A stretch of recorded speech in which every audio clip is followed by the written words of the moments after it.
Model question set ए को brief answer question number 8 को solution लिएर आएको छु। विद्यार्थी भाइ बहिनीहरू, तपाईहरुले ब्रीफ आन्सर क्वेसन अन्तर्गत 10 वटा क्वेसन सल्भ गर्न पर्ने हुन्छ। त्यसमध्येमा थ्योरी तपाईहरुलाई थ्योरी क्वेसन थ्योरी क्वेसन तपाईहरुलाई 5 वटा र प्र्याक्टिकल क्वेसन तपाईहरुलाई 5 वटा गर्नुपर्ने हुन्छ।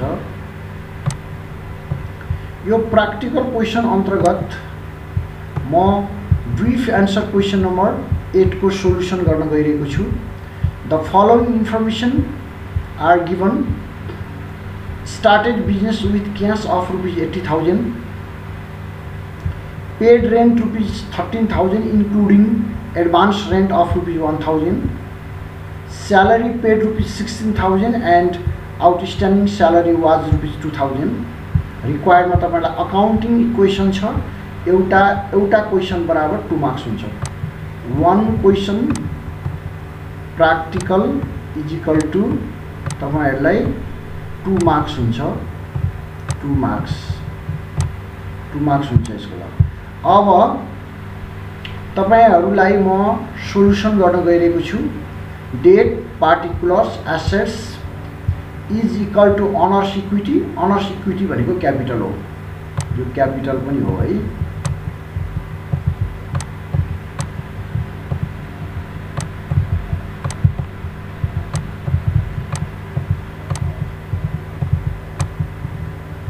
क्यापिटल अनर्स इक्विटी भनेको क्यापिटल पनि हो। यो ल्याबिलिटीज प्लस ल्याबिलिटीज। अब क्वेसन नम्बर 1 मा के छ? ए मा started business with cash of ₹80,000। Business started with cash आयो प्लस 80,000 ले।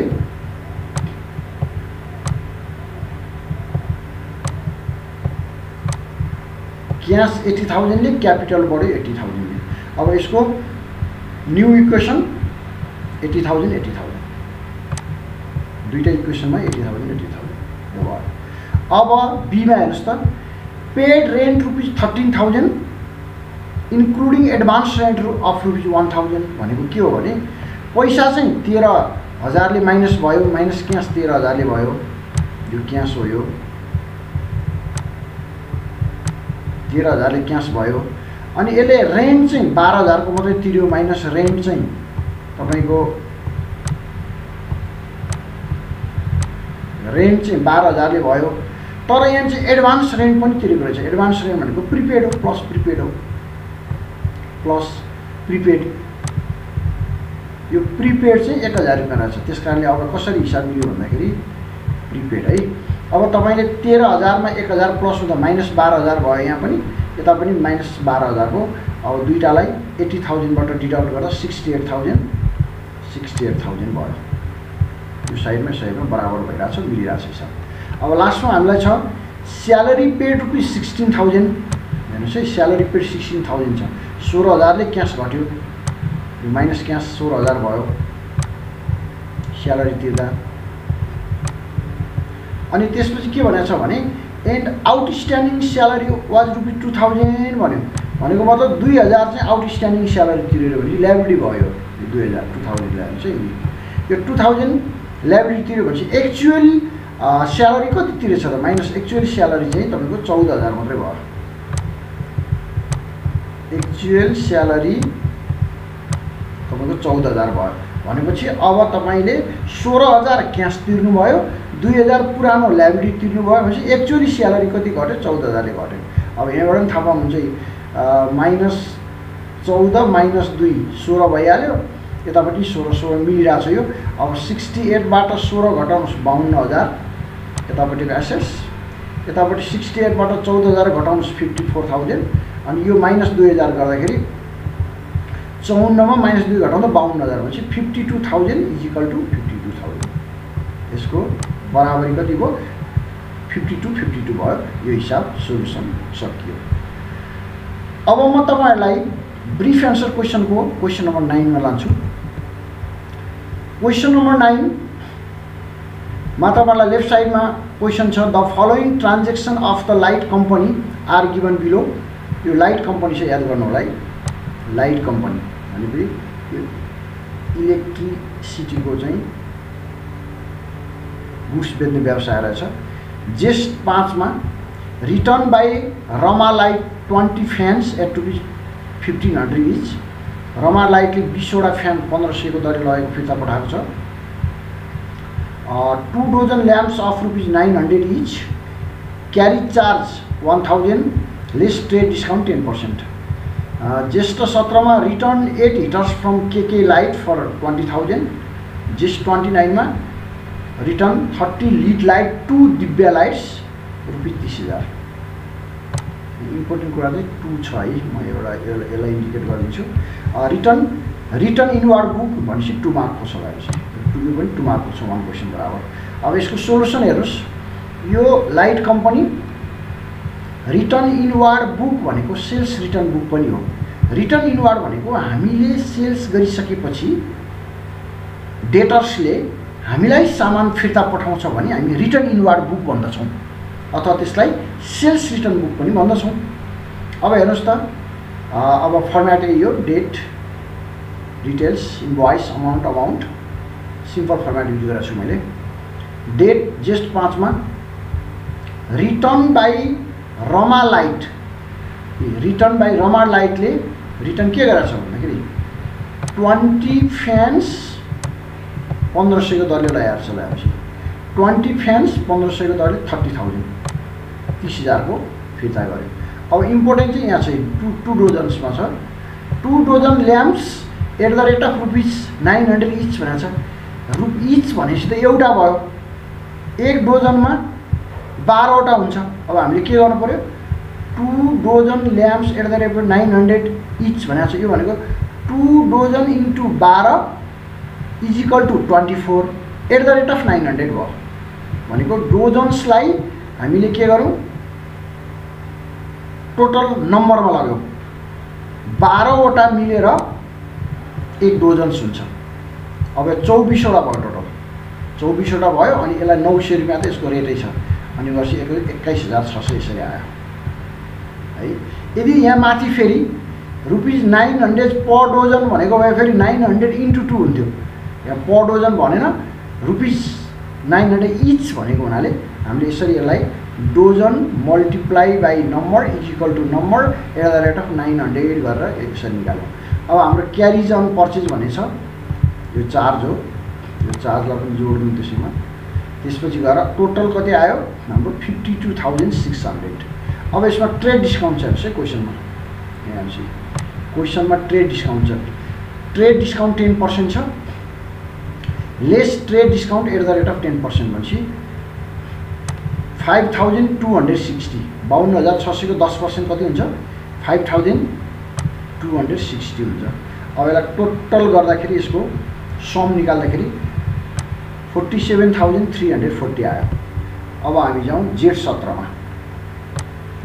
जेठ 17 मा हेर्नुहोस् त, return 8 heaters from KK light for ₹20,000, यसले लमसममा दिएको छ। यो 8 वटा हिटर 20,000 मा फिर्ता आयो भनेपछि return from KK light 8 hitters of for ₹20,000, यो लमसममा छ, यहाँ इच भनेको छैन। अनि यो 20,000 नै भयो। अब तपाईँको जेठ 29 मा 29 मा return 300 lead lights to Divya light ₹30,000 भनेको छ। यो भनेको चाहिँ यो रिटर्न इनवार्ड होइन, यो रिटर्न आउटवार्ड हो। भनेको मतलब उल्टो फिर्ता दिएको छ यो चाहिँ दिव्या लाइटलाई। दिव्या लाइटलाई पठाएको हुनाले 2 भनेको छ नि यहाँनिर, यो यहाँ चढ्दैन, यो 2 भनेको छ यहाँ। हेर्नुहोस् त, याद गर्नुहोस् है, यहाँनिर 2 दिव्या लाइटलाई पठाएको त यो त इनवार्ड बुक हो, त्यस कारण यो यहाँ चढ्दैन। अथवा यसलाई हामीलाई यसरी 2 गर्छौँ। अनि अब यति दुईवटा मात्रै चढ्यो भनेपछि अब यसको टोटल निकालौँ सम।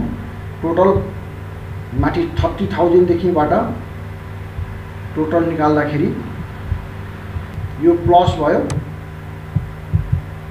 हेर्नुहोस् यो प्लस भयो, यो प्लस गर्दा 52,600 प्लसमा आयो। अब 52,600 मा यो लेस भयो, फेरि यो आइटम माइनस भयो गर्दाखेरि टोटल 47,340 पनि प्लस भयो।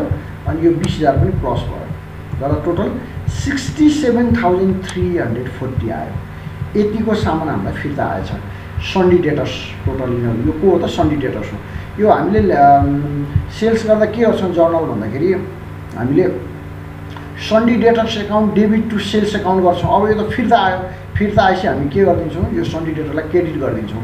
Return inward account debit to sundry debtors गर्छौँ अनि यो पैसा हामी उसको अकाउन्टमा अटोमेटिकली घट्छ। यसरी हामी यसलाई सोल्युसन गर्दछौँ। अब म नेक्स्ट ब्रिफ एन्सर क्वेसनमा जाँदैछु। Question number 10, the following information are given. Trial balance छ, particular debit credit, sundry debtors 220,000, bad डेब्ट 20,000, प्रोभिजन फर डाउटफुल डेब्ट 30,000। ट्रायल ब्यालेन्सभित्र दिएको ब्याड डेब्टलाई हामी ओल्ड ब्याड डेब्ट भन्छौँ। एडिसनल एडजस्टमेन्टमा इन्फर्मेसनमा दिएकोलाई हामी न्यू ब्याड डेब्ट भन्छौँ। एडजस्टमेन्ट छ, एडिसनल ब्याड डेब्ट टु रिटर्न अफ 10,000, 2 मा न्यू प्रोभिजन फर डाउटफुल डेब्ट एट 10% अन डेटर्स, रिक्वायर्ड छ प्रोभिजन फर डाउटफुल डेब्ट एकाउन्ट। यो पनि यही हो, one question is equal to 2 marks. One question is equal to 2 marks. 2 marks हुन्छ। अब यसको म सोल्युसन गर्न गइरहेको छु। प्रोभिजन फर डाउटफुल डेब्ट एकाउन्ट, अब यो त लेजरको फर्मेट हुन्छ, यता पार्टिकुलर्स अमाउन्ट भयो। अब हेर्नुहोस् है, अब यसमा सबैभन्दा पहिला ब्यालेन्स बिडी तान्ने। यहाँ ब्यालेन्स बिडी अलरेडी दिइरहेको छ, यहाँ हेर्नुहोस् त, यहीँ यसको balance BD provision for doubtful डेब्टको ब्यालेन्स बिडी क्रेडिट साइडमा छ। यहाँनिर हेर्नुहोस् त, बाई ब्यालेन्स बिडी 30,000, यो ब्यालेन्स बिडी क्रेडिट भयो। अब यो भित्रको ब्याड डेब्टलाई पहिला लेख्ने। यो ट्रायल ब्यालेन्सभित्रको ब्याड डेब्टलाई हामी ओल्ड ब्याड डेब्ट भन्छौँ। टु ब्याड डेब्ट ओल्ड 20,000 आयो। अब हामी के गर्छौँ भने एडिसनल न्यू ब्याड डेब्ट, हेर्नुहोस् तल हेर्नुहोस् न, एडिसनल दिएको छ। यो एडिसनल ब्याड डेब्ट 10,000 छ, यसलाई न्यू ब्याड डेब्ट भन्छौँ। एडिसनल न्यू ब्याड डेब्ट 10,000। अब हामी के गर्छौँ भने यो ब्यालेन्स सिडी लेख्ने बेलामा चाहिँ हामी यो पर्सेन्टेज काट्दा न्यू प्रोभिजन फर डाउटफुल डेब्ट एट 10% अन डेटर्स भनेको छ। हेर्नुहोस् यो 10% छ नि, यो 10% त यहाँबाट काट्नुपर्छ। 220बाट 220,000 मा काट्दाखेरि के गर्छौँ भने 220,000 माइनस यो न्यू ब्याड डेब्ट यो 10,000 घटाएर अनि त्यसमा मात्रै काट्छौँ। माइनस 10,000 है, मैले यहाँ तपाईँलाई यही हेरेको माइनस 10,000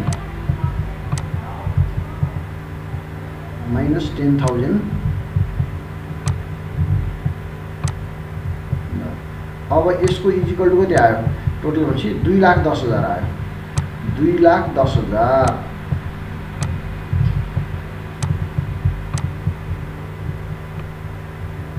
यो 2,10,000 मा अनि 10% काट्ने, अनि 10% काटेर प्रोभिजन बनाउने। 10% 2,10,000 को 10%,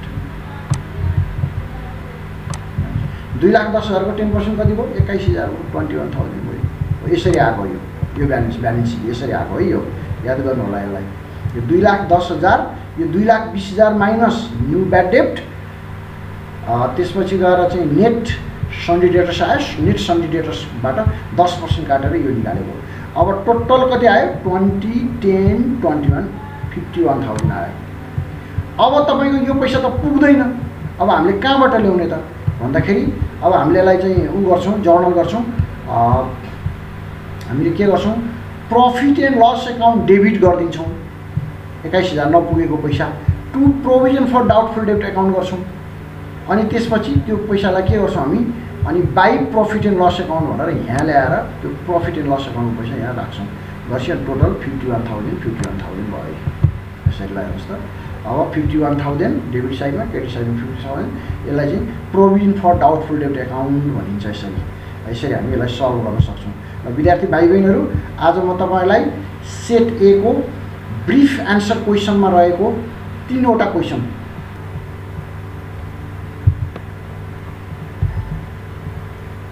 विद्यार्थी भाइ बहिनीहरू, आज मैले तपाईँहरूलाई मोडल क्वेसनमा रहेको सेट ए को 3वटा ब्रिफ एन्सर क्वेसनहरू, question number 8, question number 9, question number 10, तीनवटा क्वेसनको सल्युसन गरिदिएँ। यसको प्रत्येक इच क्वेसन 2 मार्क्स हुन्छ, मार्क वेटेड। त्यसकारण तपाईहरुले अब यसलाई हेरेर बुझेर आफूले अध्ययन गर्नुहुन।